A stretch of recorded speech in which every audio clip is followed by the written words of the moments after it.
चरणों में, वो सारे तीर्थ धाम आपके चरणों में, हे गुरुदेव प्रणाम आपके चरणों में, हे गुरुदेव प्रणाम आपके चरणों में।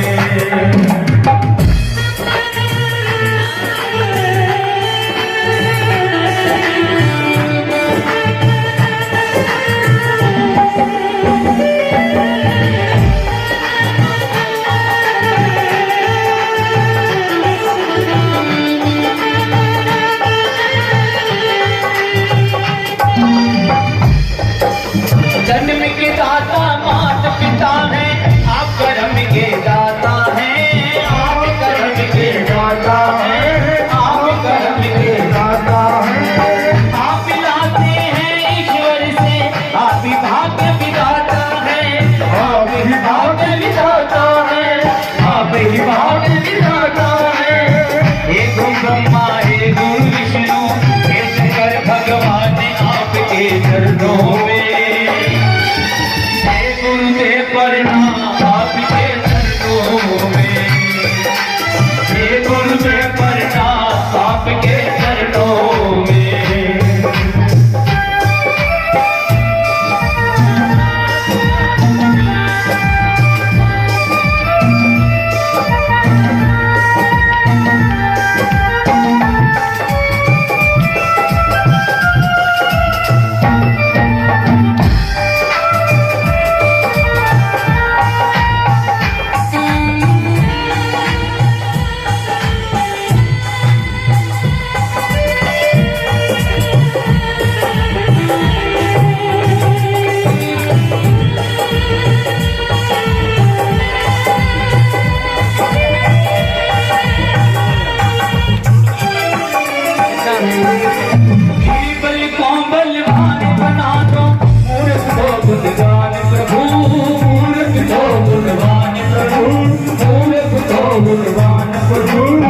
एक पल और बंसी को भी ज्ञान का दो वरदान प्रभु, ज्ञान का दो वरदान प्रभु, ज्ञान का दो वरदान प्रभु।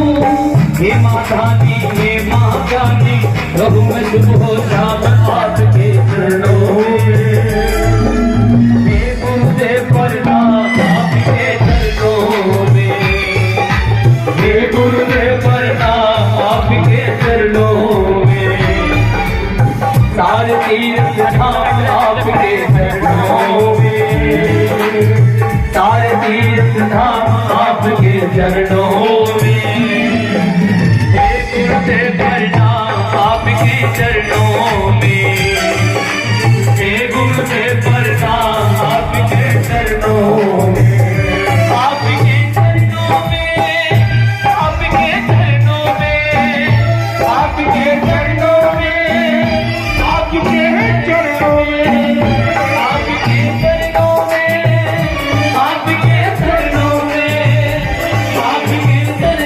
आपके चरणों में, आपके चरणों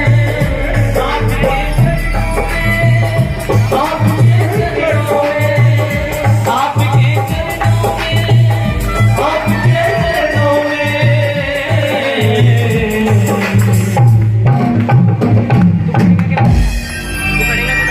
आपके प्रेम बनाए रखना, पलकों में बिठाए रखना, प्रभु प्रेम बनाए रखना, पलकों में छुपाए रखना। एक आस तुम्हारी है, विश्वास तुम्हारा है, एक आस तुम्हारी है, विश्वास तुम्हारा है, तेरा ही भरोसा है, तेरा ही सहारा है, प्रभु प्रेम बनाए रखना, चरणों से लगा सच्चे दरबार की, राधा रानी सरकार की। एक और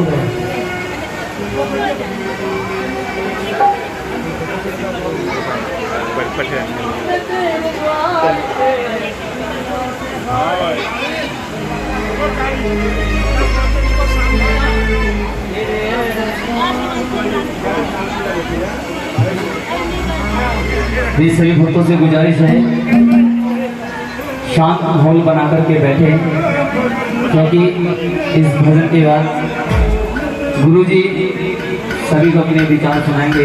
और एक और खुशखबरी आपके लिए, 10 बजे थानू पकौड़े खवाओगे, गरम गरम पकौड़े, और नाल ठंडे की बोतल सारे को खुश करके तोड़ेंगे और किसी को भूखा नहीं देंगे। ठीक है। मेरी हर सांस पाजी बेनती है कि सारे चाहे वो मंदिर कमेटी के मेंबर ने, चाहे बच्चे ने, जे भैन ने, बुजुर्ग ने, एक ऐसा ना करो जी, क्योंकि एक माहौल बना हुआ है, अपनी अपनी जगह पर बैठने की कोशिश करो। तो सारे बेनती है जी, खड़े होकर इधर उधर ना खड़ो, बैठने की कृपा करो अपनी अपनी जगह पर। इस तो बाद एक भजन तो बाद प्रभु जी महाराज जी आगे होइए, भजन उन्होंने चलना, और फिर स्वयं प्रभु जी अपने मुखारबिंद रहे आई हुई संतों को, सभी को अपनी वाणी से निहाल करेंगे। तो आइए इनकी आज्ञा का पालन करते हुए एक भजन, और उसके बाद हमारे प्रभु जी छोड़ के हरी। मेरी हर सांस पर बाबा फकत अधिकार तेरा है, मिला है जो मिला तुमसे, मिला है जो मिला तुमसे, मैं क्या था क्या मेरा है। आइए क्या कहना है, तेरे एहसान का बदला चुकाया जा नहीं सकता, तेरे एहसान का बदला चुकाया जा नहीं सकता।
सुनाया जा नहीं ऐसा प्यार ही तूने किया ऐसा प्यार ही तूने किया ऐसा भुलाया जा नहीं सकता तेरे एहसान का बदला चुकाया जा नहीं सकता तेरे एहसान का बदला चुकाया जा नहीं सकता।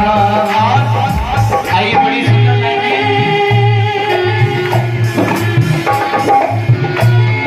अगर मुझको न तू मिलता अगर मुझको न तू मिलता बड़ा मुश्किल गुजारा था बड़ा मुश्किल गुजारा था तुझे बाबा समझ पाऊं तुझे बाबा समझ पाऊं मैं क्या था और क्या मेरा कर। हाँ अब ताली लगाकर ना बाबा जी का स्वागत करिए। तेरे एहसान का बदला चुकाया जा नहीं सकता तेरे एहसान का बदला चुकाया जा नहीं सकता चुकाया जा नहीं सकता झुकाया जा नहीं सकता। जय जय श्री राधे जय जय श्री राधे जय जय श्री राधे।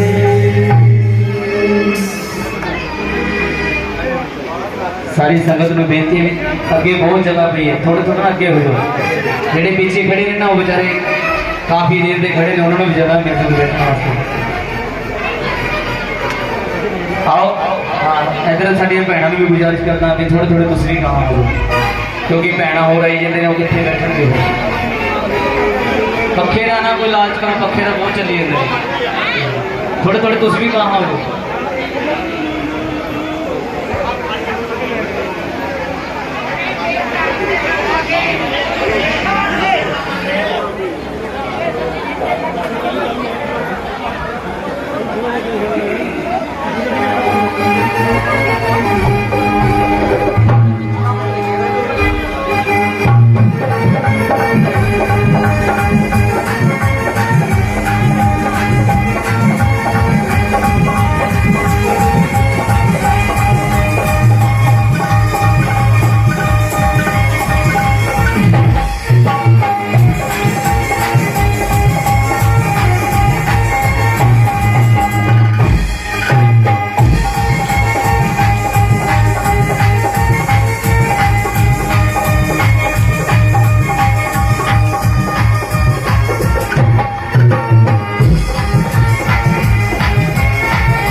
स्वस्ति श्री गणेशाय नमः। श्री सरस्वती नमः। श्री गुरुचरणकमलेभ्यो नमः। नमः परमहंसास्वादितचरणकमलचिन्मकरन्दाय भक्तजनमानसनिवासाय श्रीरामचन्द्राय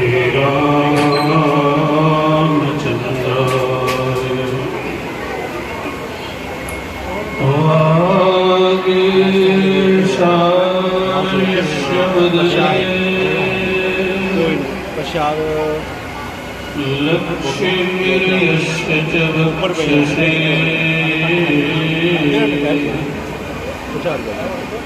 यस्यास्ते हृदये संवित् तन्नसिंहमहं भजे।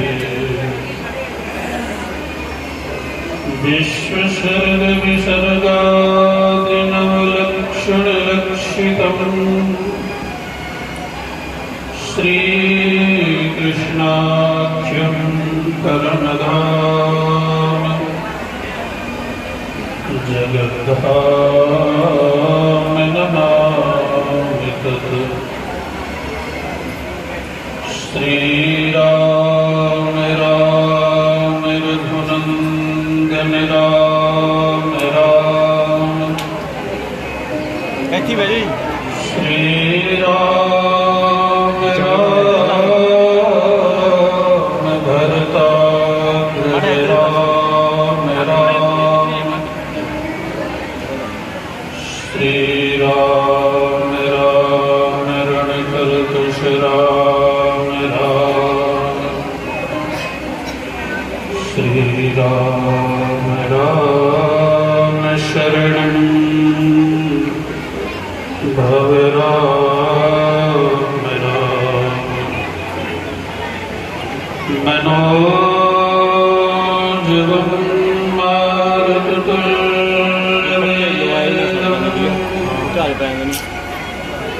जितेन्द्रियं बुद्धिमतां वरिष्ठं त्वात्मजं वानरयोधमुख्यम् श्रीरामदूतं शरणं प्रपद्ये। ॐ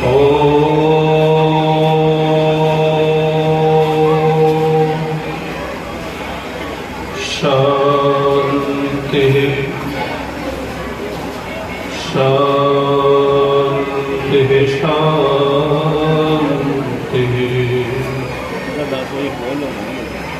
बोलिए वृंदावन बिहारी लाल की। श्रीमन्नारायण नारायण नारायण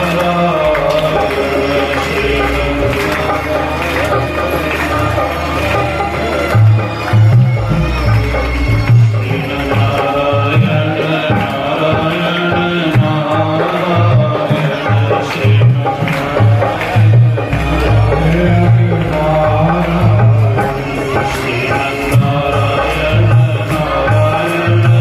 नारायण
बोलिए लक्ष्मी नारायण भगवान की।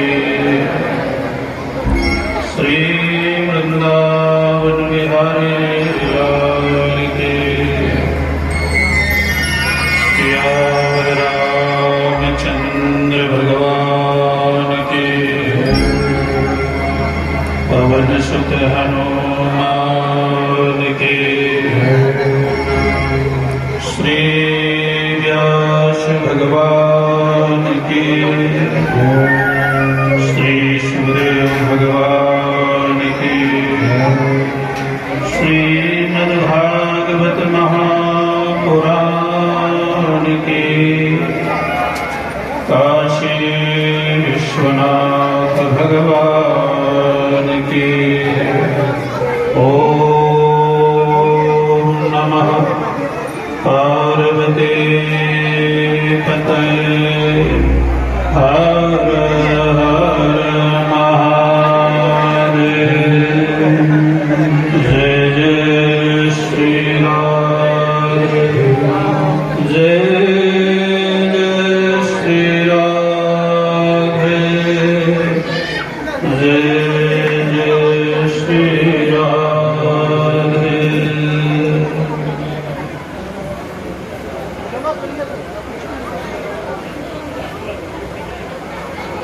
अकारण करुणा भरमालय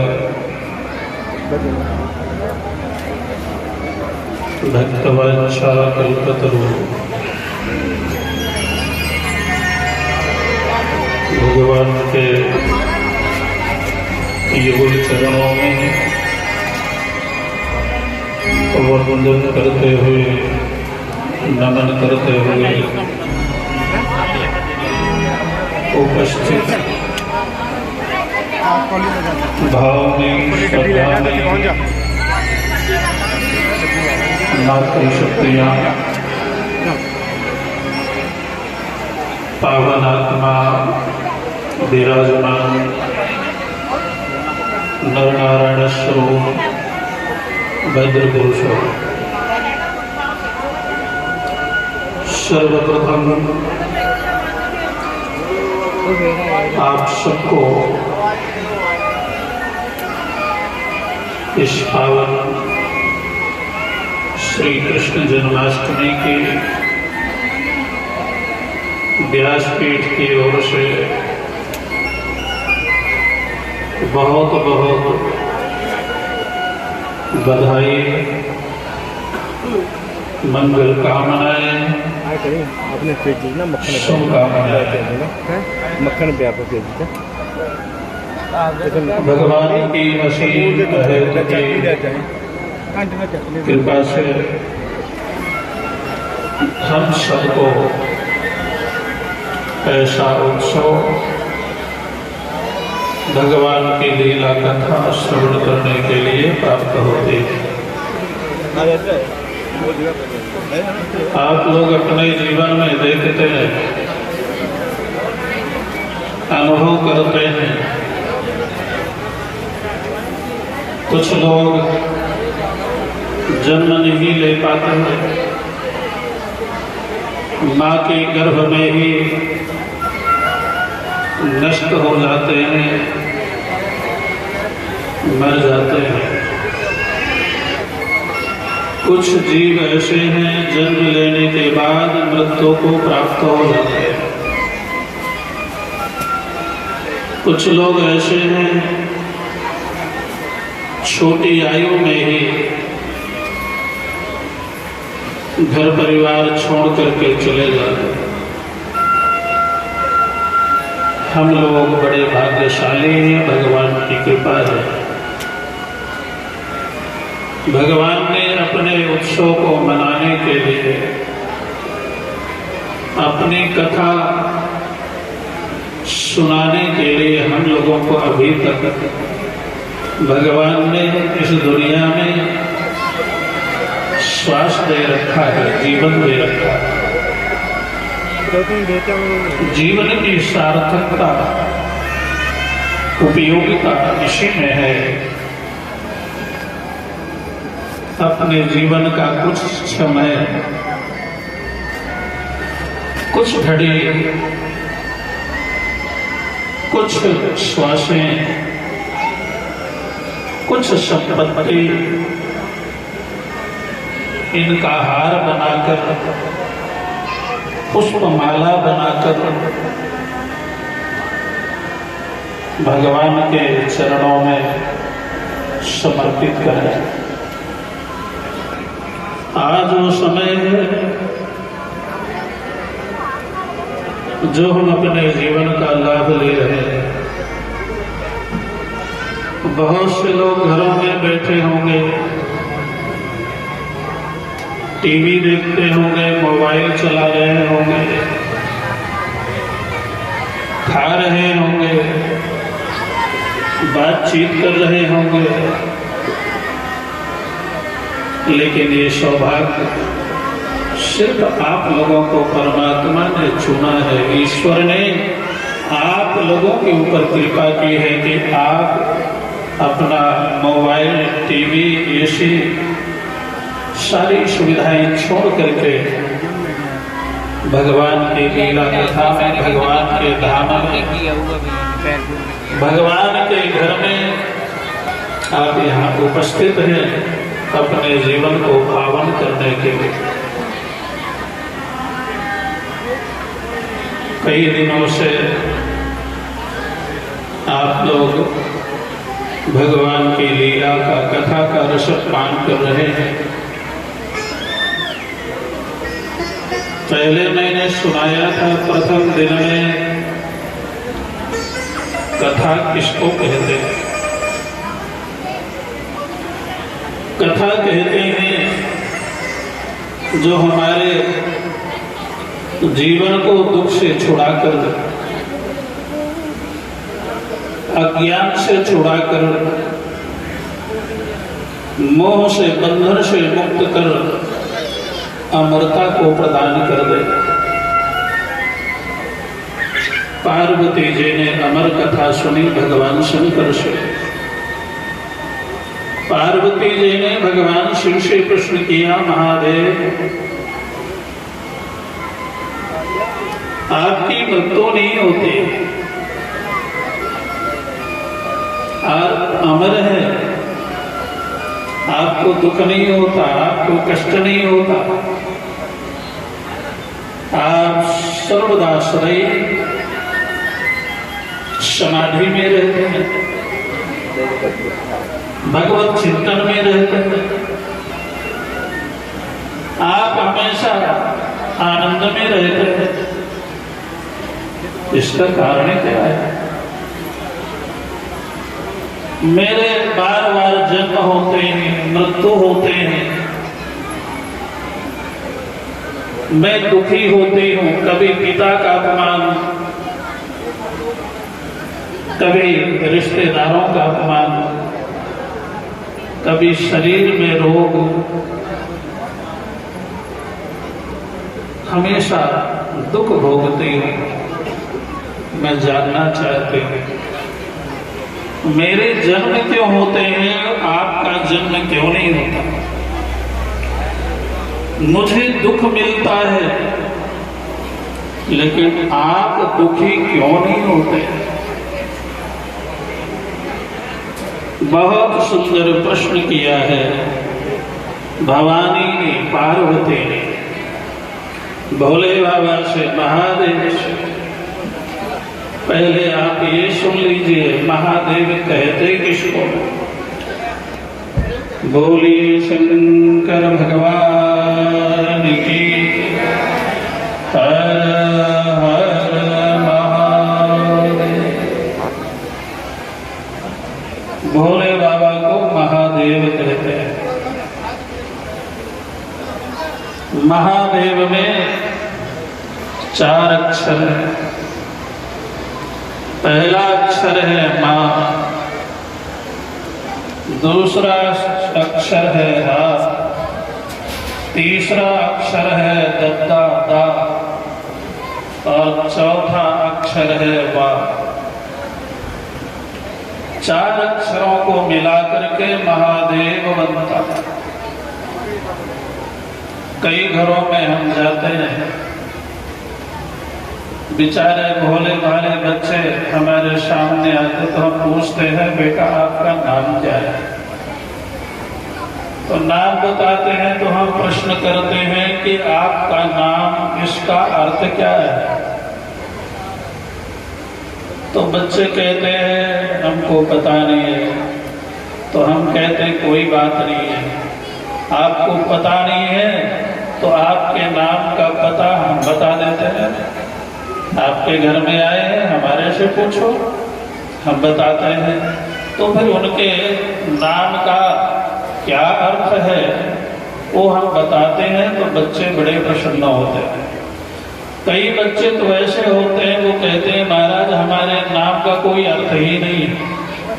हमने कहा ऐसा कभी होता नहीं है, दुनिया में ऐसा कोई शब्द नहीं है जिसका अर्थ नहीं है। कई अक्षरों को मिलाकर के शब्द बनता है। शब्दकोश में बताया गया, हमारे शास्त्रों में बताया गया। दुनिया में विशेष रूप से संस्कृत के जो शब्द हैं सबका कोई न कोई अर्थ है। दुनिया में जितने भी वृक्ष हैं, जितने भी लता है, जितने भी गुल्म है, घास है, फूस है, ये सब औषधि है, सब दवाएं हैं। ईश्वर ने इस सृष्टि में एक भी वस्तु ऐसी नहीं बनाई है जिसका कोई ना कोई मनुष्य के लिए उपयोग ना हो। जानकार चाहिए, जो जाने सोई ताने। बड़े बड़े वैद्य लोग जानते हैं इस लता का, इस जड़ी का क्या उपयोग है और रोग को दूर कर देते हैं। इसी प्रकार ऐसा कोई शब्द नहीं है जिसका कि अर्थ ना होता हो। तो महादेव शब्द का क्या अर्थ है? 4 अक्षर हैं महादेव में। पहला अक्षर है मकार, और मकार का अर्थ होता है मन। हमारा मन, सबके पास मन है। हम क्या करते हैं कि अपने मन को अपने बस में नहीं करते, हम मन के बस में हो जाते हैं। मन का स्वामी है चंद्रमा। चंद्रमा मनसो जात चक्षुः सूर्यो अजायत। आंख को सूर्य कहते हैं, मन को चंद्रमा कहते हैं। आंख के स्वामी सूर्य हैं और मन के स्वामी चंद्रमा है। भगवान शिव जी को आप देखते हैं, उनके मस्तक पर चंद्रमा है, चंद्रमा, बाल चंद्रमा। द्वितीया का चंद्रमा भगवान महादेव अपने मस्तक पर धारण करते हैं। किसी से पूछो ये भगवान शिव चंद्रमा अपने मस्तक पर क्यों धारण किए हुए हैं, तो लोगों को मालूम नहीं। ये चंद्रमा मन का प्रतीक है हमारे। भगवान शिव के जटाओं में गंगा और चंद्रमा ये 2 वस्तुएं रहती हैं। भगवान शिव ये संकेत करते हैं, हे जी देख मैंने इस चंद्रमा को अपने जटाओं में फंसा रखा है।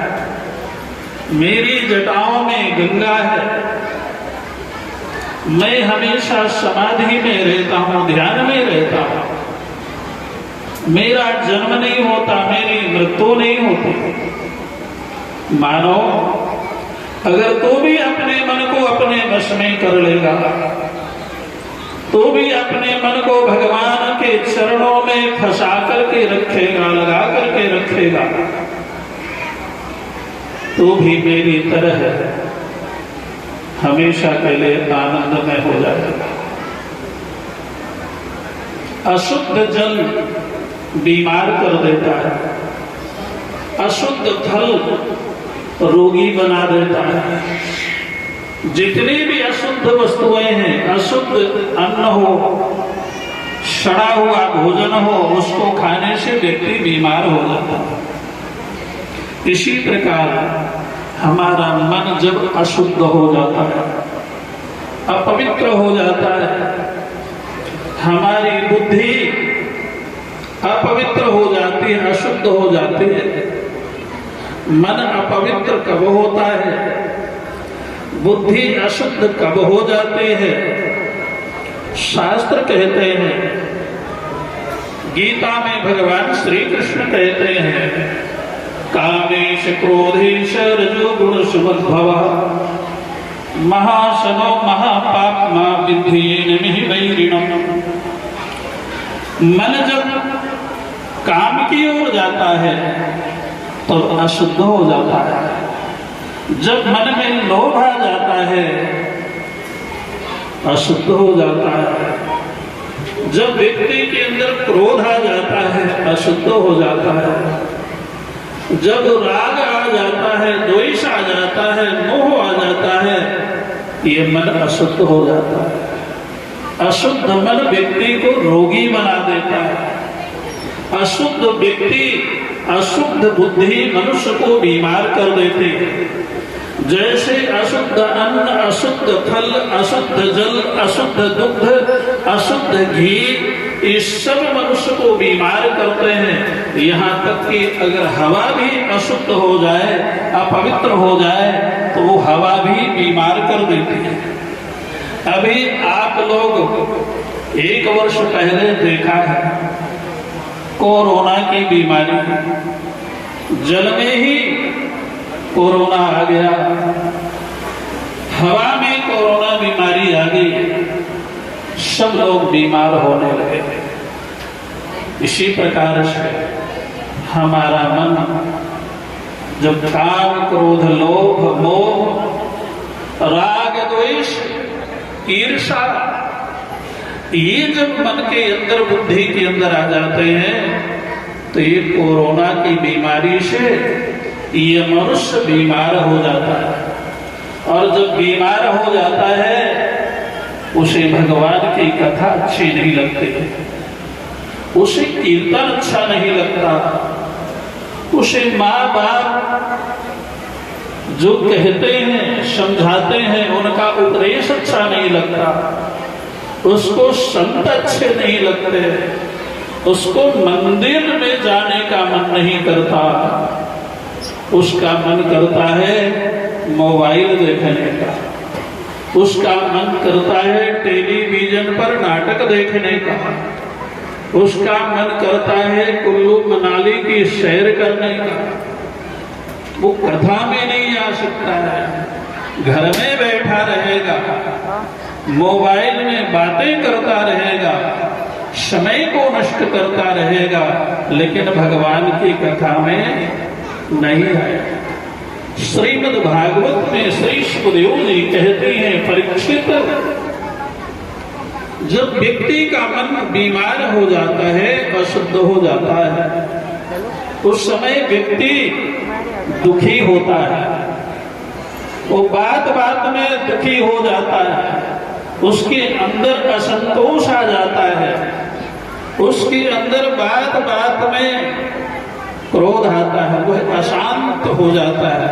अशांत आत्मा कुतो सुखम। जिसका मन अशांत हो गया, जिसकी बुद्धि अपवित्र हो गई, वह हर बात में, हर समय किसी न किसी विषाद में रहता है, किसी न किसी चिंता में रहता है, किसी न किसी टेंशन में रहता है, किसी न किसी दुख से वो जूझता रहता है।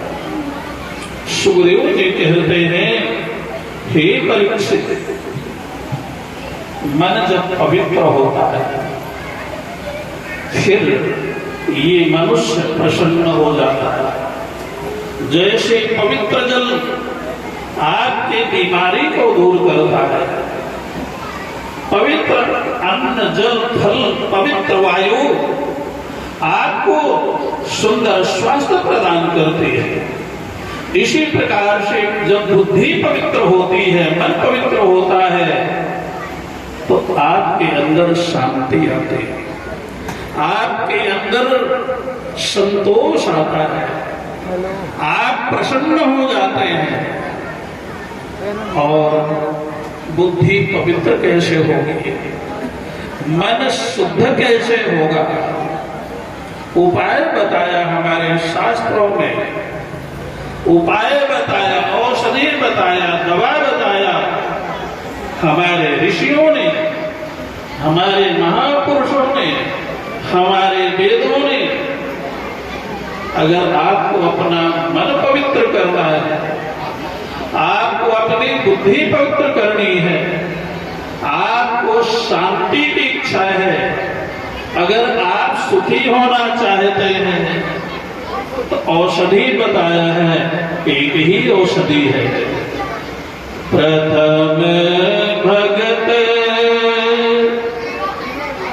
संतन कर संगा, दूसर रति मन कथा प्रसंगा। प्रथम भगति संतन कर संगा। औषधि क्या है? जिनकी बुद्धि पवित्र है,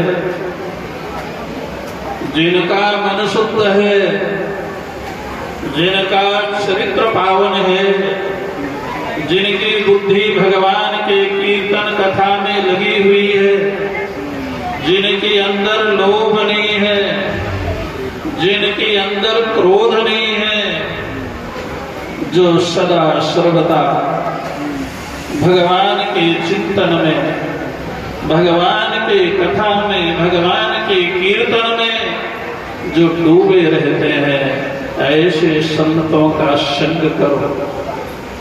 जब ऐसे संतों का संग मिलता है, संग का अर्थ केवल इतना नहीं है कि आप 10 मिनट के लिए गए, 20 मिनट के लिए गए और बैठ करके फिर घर में आ गए। इसको सत्संग नहीं कहते हैं।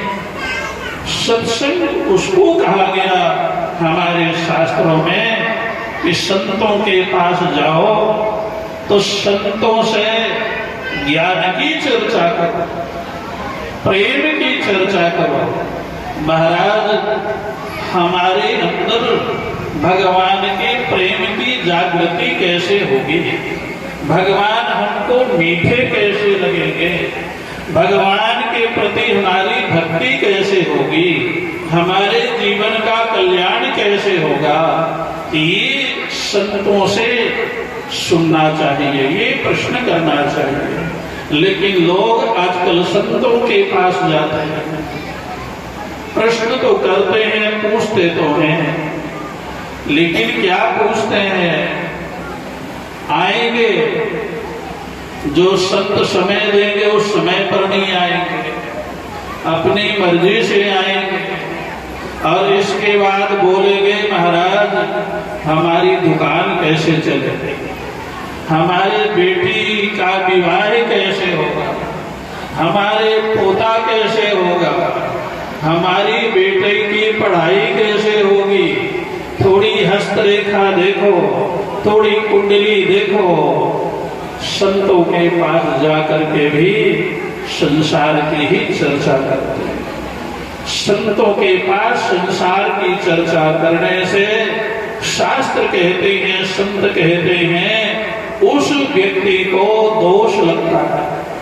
संतों का जो समय नष्ट करते हैं, जो संत अपने समय को भगवत चिंतन में लगाते हैं, भजन में लगाते हैं, आपने उनसे संसारिक प्रश्न करके, संसारी वस्तुओं के संबंध में पूछ करके आपने भगवान का भी अपमान किया।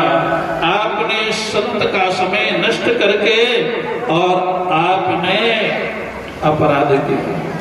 इसलिए संतों के पास जाओ।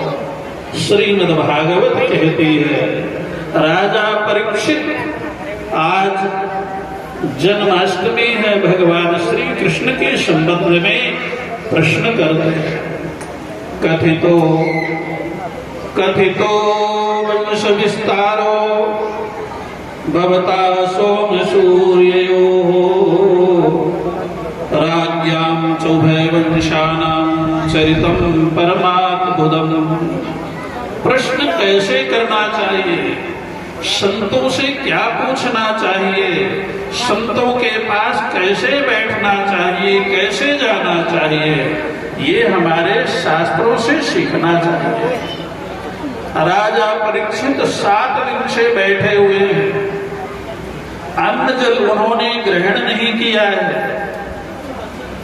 सुखदेव जी ने जो श्रीमद् भागवत की कथा सुनाई है राजा परीक्षित को, वो गंगा के तट पर सुनाई है और 7 दिन तक राजा परीक्षित ने जल भी नहीं पिया। आप लोग आश्चर्य करेंगे, ऐसा क्या कभी हो सकता है कि 7 दिन जल भी न पिए और वो कथा सुनता रहे। निर्जला एकादशी आती है साल में एक बार, जल भी नहीं पीना चाहिए। हम रहते हैं हरिद्वार में, वहां हम देखते हैं संत लोग निर्जला एकादशी रहते, 24 घंटा जल का स्पर्श भी नहीं करते, व्रत रखते हैं। ऐसे संत हैं जो नवरात्रि व्रत रखते हैं, 7 दिन तक कुछ नहीं खाते पीते, केवल थोड़ी सा दूध ले लिया बस। 9 दिन तक ऐसे रहते हैं, कोई कमजोरी नहीं आती। भक्ति में शक्ति होती है, जिसके अंदर भगवान के प्रति श्रद्धा होती है, विश्वास होता है, उसके अंदर ऐसी शक्ति प्रकट हो जाती है कि बिना अन्न जल के भी वो रह सकता है। हमारी आदत पड़ गई है, हमारा मन बिगड़ गया है, हमारी मानसिकता हो गई है कि हम अन्न के बिना कैसे रहेंगे, पानी के बिना कैसे रहेंगे। लेकिन हमारे ऋषि अन्न जल छोड़ करके, पार्वती की तपस्या आपने सुना होगा, प्रहलाद जी ध्रुव जी तपस्या करते हैं, पानी की तो बात छोड़ो, श्वास भी लेना बंद कर दिया, श्वास भी नहीं लिया, महीनों व्यतीत हो गए, एक पैर के अंगूठे पर खड़े रहे, श्वास भी उन्होंने रोक दिया। तब सारे देवता गए भगवान के पास में, सारे विश्व का श्वास रुक गया, सब लोग छटपटाने लगे, हवा बंद हो गई। भगवान के पास गए देवता लोग, महाराज हमारा तो दम घुट रहा है, क्या हो गया? तो भगवान ने बताया, घबराओ नहीं, मेरा 6 वर्ष का भक्त बालक ध्रुव है, वो मेरी प्रसन्नता के लिए, मेरे दर्शन के लिए उसने अपने श्वास को भी रोक करके तपस्या करता। भगवान आए वैकुंठ से, ध्रुव जी का दर्शन दिया, सारे देवता स्वस्थ हो गए। इसलिए 7 दिन तक परीक्षित ने न जल पिया है न अन्न ग्रहण किया है, एक आसन पर बैठे हुए श्रीमद् भागवत की कथा सुनी। राजा परीक्षित कहते हैं, गुरुदेव परीक्षित कहते हैं, श्री सुखदेव जी महाराज आपने रामचरित्र सुनाया, आपने अनेक भक्तों के चरित्र सुनाया, सूर्यवंश चंद्रवंश की कथा आपने सुनाई, लेकिन अब मेरे मन में आता है कि आप भगवान के श्री कृष्ण के चरित्रों का वर्णन करें। भगवान का, श्री कृष्ण का चरित्र सुनने के लिए मेरी बहुत इच्छा है, क्योंकि भगवान श्री कृष्ण ने हमारे वंश के ऊपर, हमारे पूर्वजों के ऊपर, हमारे पितामह के ऊपर, मेरे ऊपर बहुत बड़ी कृपा की है, बहुत बड़ी कृपा की है। महाभारत युद्ध जीत नहीं सकते थे मेरे पितामह अर्जुन, युधिष्ठिर, क्योंकि जो कौरव लोग थे उनकी सेना बहुत बड़ी थी, सागर जैसी थी। सागर को जैसे पार करना इंसान के लिए तैर करके बहुत मुश्किल है, उसी प्रकार कौरव सेना को परास्त करना बहुत मुश्किल था। लेकिन हे गुरुदेव, मेरे पितामह युधिष्ठिर ने, अर्जुन ने, भीम ने, नकुल सहदेव ने भगवान श्री कृष्ण का आश्रय लेकर के, भगवान श्री कृष्ण की शरणागति लेकर के इस कौरव सेना रूपी सागर को ऐसे पार कर गए जैसे एक बालक गोखुर को लांग जाता है। बड़े अनायास से ही महाभारत युद्ध को मेरे पूर्वजों ने जीत लिया। और महाराज, भगवान श्री कृष्ण की तो मेरे ऊपर बड़ी कृपा, बड़ी कृपा। माता के गर्भ में मैं था, अश्वत्थामा ने ब्रह्मास्त्र छोड़ दिया था, मुझे नष्ट करने के लिए मेरी मां उत्तरा के गर्भ में ही अश्वत्थामा मुझे नष्ट कर देना चाहता था, मार देना चाहता था। ब्रह्मास्त्र चला दिया, ब्रह्मास्त्र जलता हुआ सूर्य की तरह आग जलता हुआ मेरी मां के गर्भ में मुझे मारने के लिए आ रहा था। उस समय मेरी मां ने कृष्ण कृष्ण महायोगिन भगतानाम भयंकर, मेरी मां भगवान श्री कृष्ण के शरण में जाकर के कहा, हे योगेश्वर, हे श्री कृष्ण, आपके अतिरिक्त अब मेरी कोई रक्षा नहीं कर सकता है। उस समय भगवान श्री कृष्ण ने अपना बहुत छोटा रूप बनाया, अंगूठे से भी छोटा रूप, सूक्ष्म रूप भगवान श्री कृष्ण ने धारण करके मेरी मां के गर्भ में प्रवेश करके और गर्भ में जाकर के भगवान श्री कृष्ण ने चक्र से और गदा से, हे गुरुदेव, मेरी रक्षा की भगवान ने, जिसके कारण आज मैं परीक्षित कथा सुन पा रहा हूं। अगर भगवान श्री कृष्ण नहीं होते तो मैं माता के गर्भ में ही नष्ट हो गया होता। हम सबकी रक्षा भगवान ने गर्भ में की है, केवल परीक्षित की ही नहीं। शास्त्र कहते हैं जब आप गर्भ में थे उस समय आप बड़े व्याकुल थे।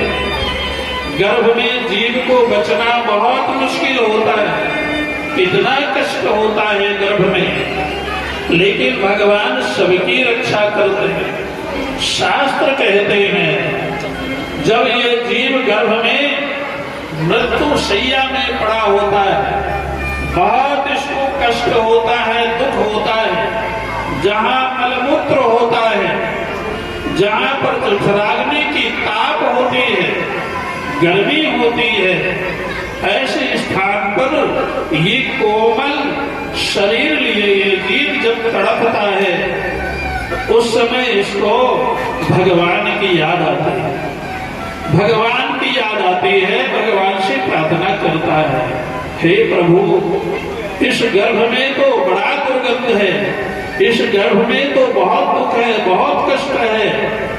आप एक बार मेरे ऊपर करुणा कर दो, कृपा कर दो, इस गर्भ से मुझे बाहर निकाल दो। इसके बाद मैं गर्भ से बाहर जाकर के ऐसी भक्ति करूंगा, इतना भजन करूंगा, इतना तीर्थ यात्रा करूंगा, इतना संतों की सेवा करूंगा, दान करूंगा, भक्ति करूंगा कि दोबारा मुझे फिर किसी माता के गर्भ में न जाना पड़े। इतना कष्ट होता है। शास्त्र कहते हैं जो आप बड़े होने पर कष्ट देखते हैं ये तो छोटे छोटे दुख हैं।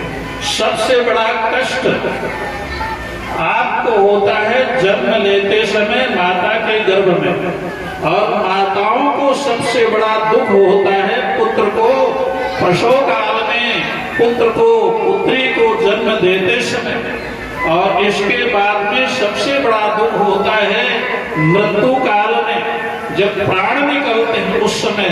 ये सबसे बड़े दुख होते हैं।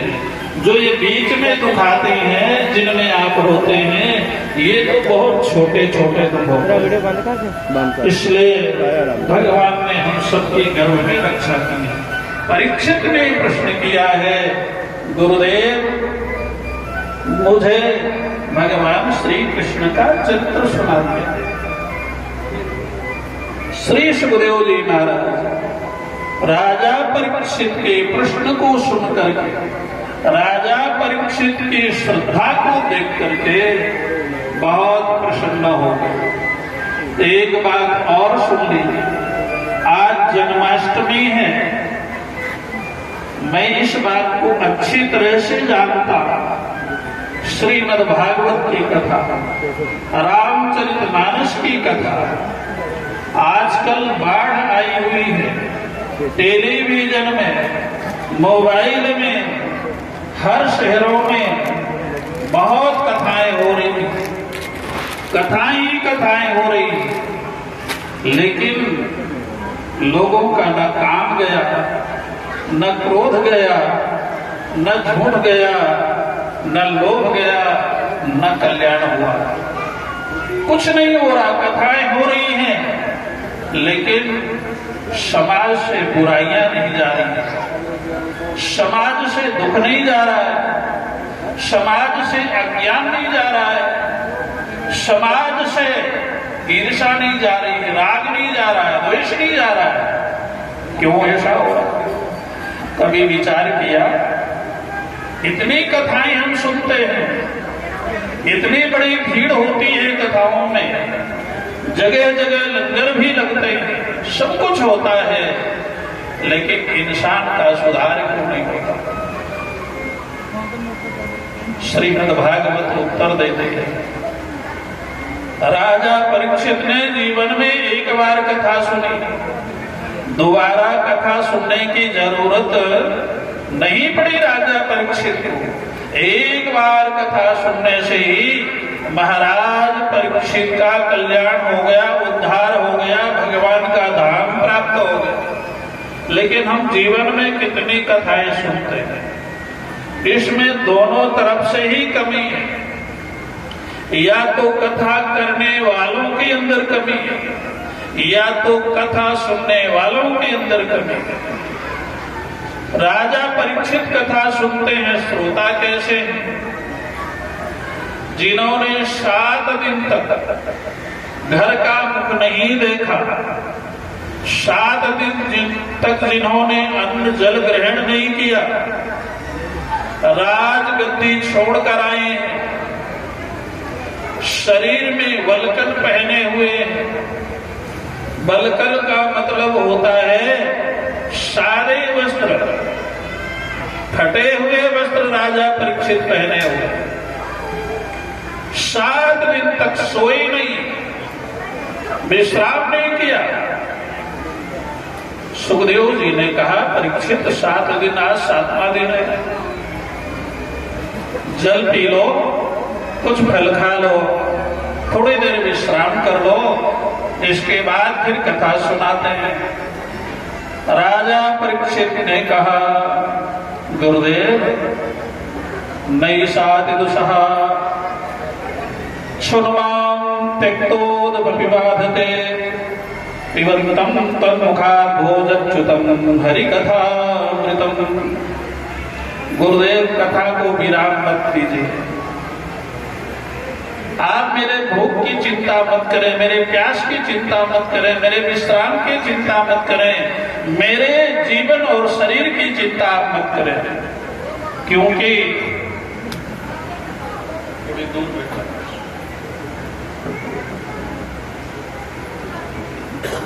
पिबन्तं तन्मुखादात् भोजच्युतं हरिकथामृतम्।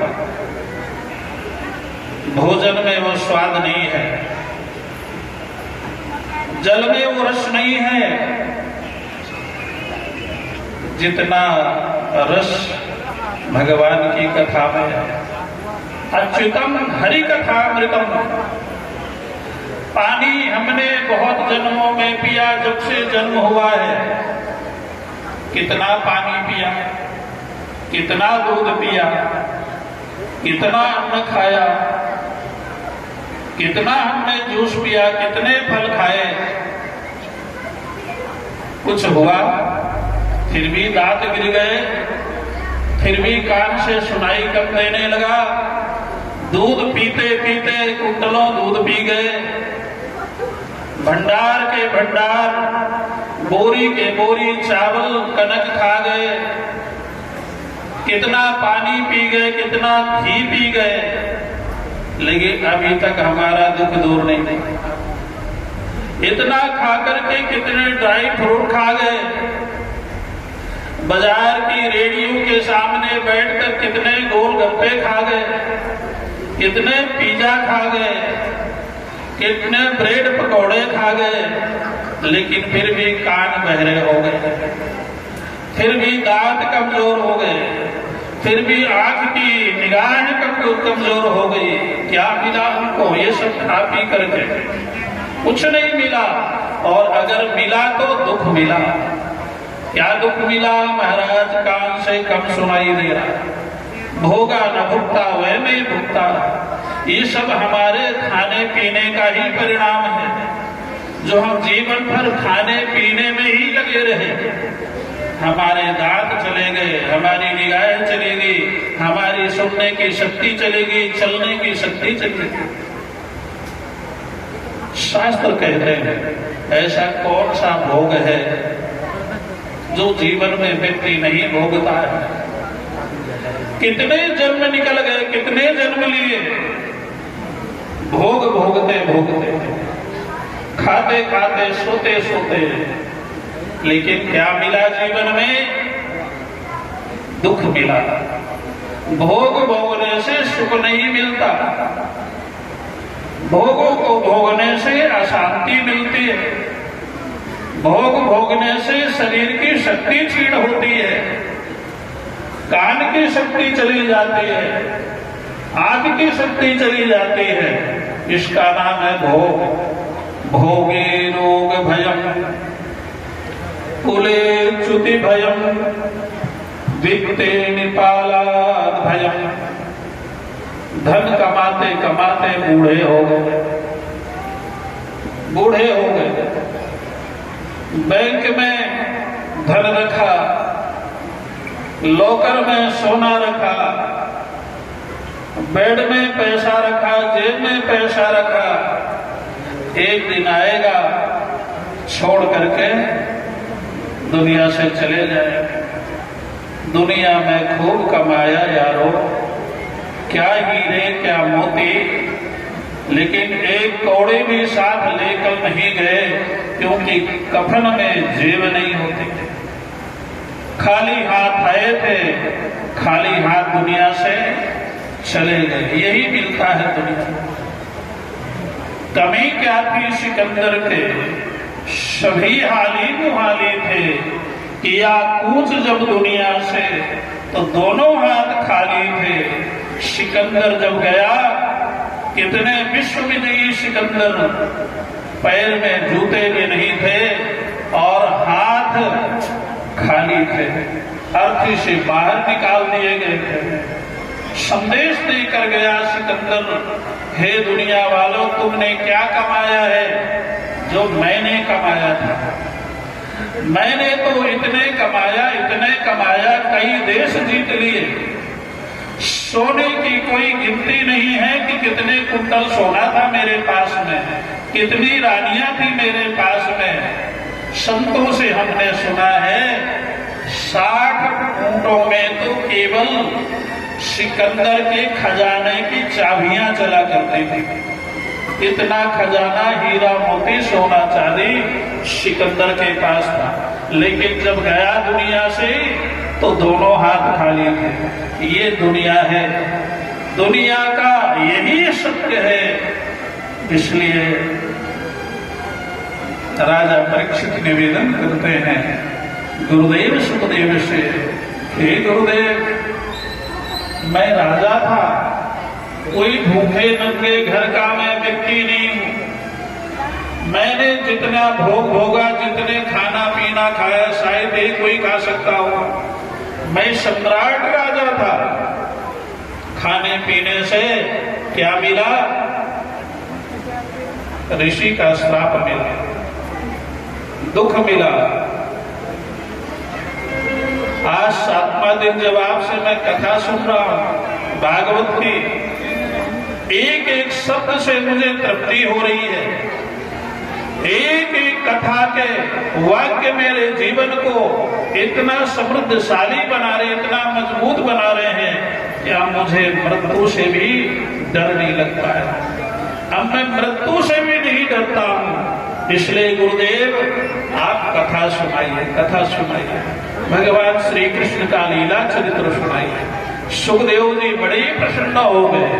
ऐसा श्रोता, ऐसा वक्ता सुखदेव जी जैसा, जिनके शरीर में एक लंगोटी भी नहीं, जो कथावाचक नहीं है सुखदेव जी।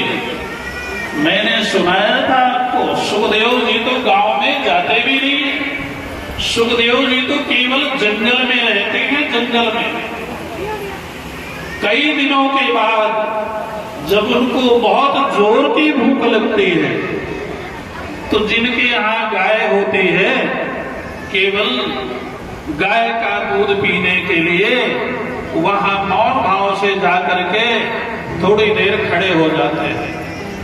और अगर गाय दुहने वाले ने, गाय के मालिक ने दूध दे दिया, पी लिया, और फिर वहां से श्री कृष्ण गोविंद हरे मुरारे, हे नाथ नारायण वासुदेवा, भगवान का नाम लेते हुए फिर जंगल की ओर प्रस्थान कर जाते हैं। ऐसे सुखदेव जी ये प्रवक्ता नहीं है, कथावाचक नहीं है, ये तो भगवान के ध्यान में रहते, भगवान की समाधि में रहते हैं, गुफाओं में रहते हैं। वो तो संयोग ऐसा बन गया कि महाराज परीक्षित से भेंट हो गई, और परीक्षित के दुख को देख करके सुखदेव जी के हृदय में दया आ गई, करुणा आ गई। इसलिए सुखदेव जी ने श्रीमद् भागवत 7 दिन राजा परीक्षित को सुना दी। और इसके बाद राजा परीक्षित को सुनाकर फिर जंगल में चले गए, और जंगल में जाकर फिर भगवान के ध्यान में, भगवान की समाधि में, भगवान की लीला का दर्शन करते हैं। ये बनता ही कथा के। आजकल के प्रवक्ता वक्ता आते हैं मंच में, तो ब्यूटी पार्लर से बाल वाल ठीक करवा करके, गाल ठीक करा करके, कपड़े महाराज इतने सुंदर सुंदर चमकीले भड़कीले पहन करके, और फिर कथा सुनाते हैं। और लोग भी, श्रोता भी ऐसे ही हैं। वो भी अगर बाल सफेद हो गए हैं तो बाल काले करके, और महाराज क्या क्या करके आते हैं। आजकल तो गली गली में शरीर को बूढ़ा से जवान बनाने वाले केमिकल लोग लगा करके, पता नहीं क्या क्या करके फिर कथा में आते हैं। जिनकी शरीर में इतनी आसक्ति है, जिनकी संसार में इतनी आसक्ति है, उनका कथा से कैसे कल्याण? कथा कहती है शरीर को मत सजाओ, आप अपनी आत्मा को सजाओ, अपने परमात्मा में दृष्टि रखो। शरीर तो एक दिन जाएगा ही, इसे कितना भी सजा लो, कितना भी इसे संभाल लो, कितना भी इसे खिला लो पिला लो, लेकिन ये शरीर एक दिन आपका साथ छोड़ जाएगा। ये एक दिन शमशान में जाएगा, राख बन जाएगा। इसलिए सुखदेव जी महाराज बहुत प्रसन्न हुए हैं, कथा सुनाते हैं। परीक्षित, आओ मैं तुम्हें भगवान श्री कृष्ण के अवतार की कथा सुनाता हूँ। अब जन्माष्टमी है, भगवान श्री कृष्ण के जन्म की कथा आप लोग बड़े ध्यान से सुनिए, क्योंकि ये कथा उस व्यक्ति की कथा है, उस ईश्वर की कथा है जो है तो अजन्मा, जो कभी जन्म नहीं लेता, जो अकाल मूर्त है, अजोनी है, लेकिन फिर भी भक्तों के ऊपर करुणा करके, भक्तों के ऊपर दया करके, अजन्मा होते हुए भी भगवान हम सबके बीच में, हम सब लोगों का कल्याण करने के लिए, हम जीवों का उद्धार करने के लिए भगवान कहते हैं मैं जन्म भी लेता हूं। ईश्वर कौन? जो जन्म लेने से डरता हो वो ईश्वर नहीं हो सकता। जिसके अंदर डर बैठा हो, भय बैठा हो कि मैं अगर साकार बन जाऊंगा, मैं अगर जन्म लूंगा तो कर्म बंधन में आ जाऊंगा, वो ईश्वर नहीं हो सकता, वो परमात्मा नहीं हो सकता, वो भगवान नहीं हो सकता।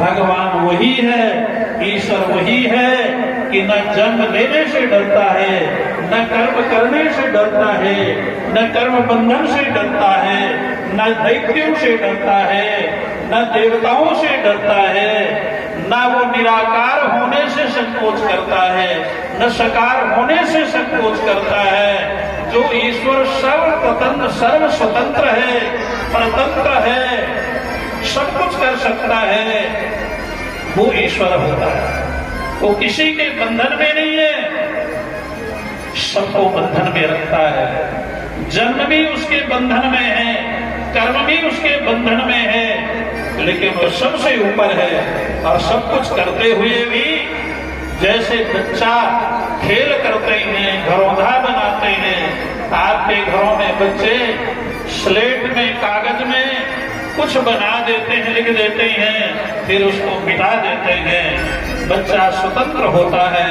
ईश्वर भी ऐसा ही है।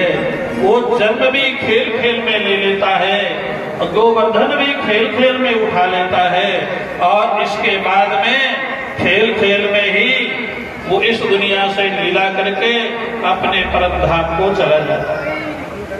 महाराज श्री सुखदेव जी कहते हैं, हे परीक्षित, ये पृथ्वी में जब दैत्य लोग बढ़ जाते हैं, राक्षस लोग बढ़ जाते हैं, हे परीक्षित, सतयुग में सब लोग समाधि लगाते थे, सतयुग में सब लोग ज्ञानी होते थे, सतयुग में सब लोग पवित्र होते थे। लेकिन जब त्रेता आया तो त्रेता में पाप शुरू हो गया। त्रेता में लोग पाप कर्म करने लगे, झूठ बोलने लगे। उस समय बड़े बड़े जो राक्षस हैं, दैत्य हैं, वो ब्राह्मण के वेश में जन्म लिया। रावण ब्राह्मण कुल में था, कुंभकर्ण ब्राह्मण कुल में था, लेकिन रावण के रूप में, कुंभकर्ण के रूप में ये सब दैत्य आए हुए थे, राक्षस आए हुए थे, जो भक्तों को, गाय को, ब्राह्मण को, लोगों को सताते थे। इसके बाद में भगवान ने रावण कुंभकर्ण का वध करने के लिए, राक्षसों का विनाश करने के लिए महाराज दशरथ के घर में उस ईश्वर ने, परमात्मा ने राम के रूप में अवतार लिए। बोलिए श्यावर रामचंद्र भगवान